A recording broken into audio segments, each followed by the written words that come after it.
ખીચડી ખાવાની શરૂઆત ક્યાં થઈ હતી? કહેવાય છે કે ખીચડી ખાવાની શરૂઆત દક્ષિણ ભારતમાં થઈ હતી. ગુજરાતથી લઈને બંગાળ સુધી અથવા તો આખા દેશ કે પછી દક્ષિણ એશિયામાં ગમે ત્યાં જાઓ ત્યાં તમને ખીચડી જરૂર ખાવા મળશે. ખાસ કરીને ગુજરાતમાં ખીચડીનું ચલણ વધારે જોવા મળે છે.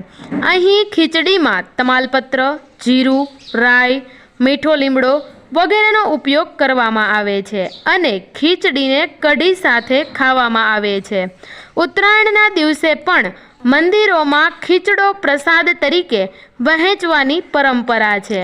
આ ખીચડો ગળ્યો પણ હોય છે અને બંગાળમાં તહેવારો દરમિયાન બનનારી ખીચડીમાં બદામ, લવિંગ, જાવંત્રી, જાયફળ, તજ, મરી વગેરે નાખવામાં આવે છે. તો મિત્રો, આ હતો ખીચડીનો રસપ્રદ ઇતિહાસ. જો તમને આવી જ માહિતી મેળવવી અને સાંભળવી ગમતી હોય તો અમારી ચેનલને સબસ્ક્રાઈબ કરી બાજુમાં આપેલા બેલ આઇકનને પ્રેસ કરી ઓલ પર સિલેક્ટ કરી લેજો, જેનાથી આવી જ અવનવી માહિતી અમે તમારા સુધી પહોંચાડતા રહીએ. જય હિન્દ, જય ભારત.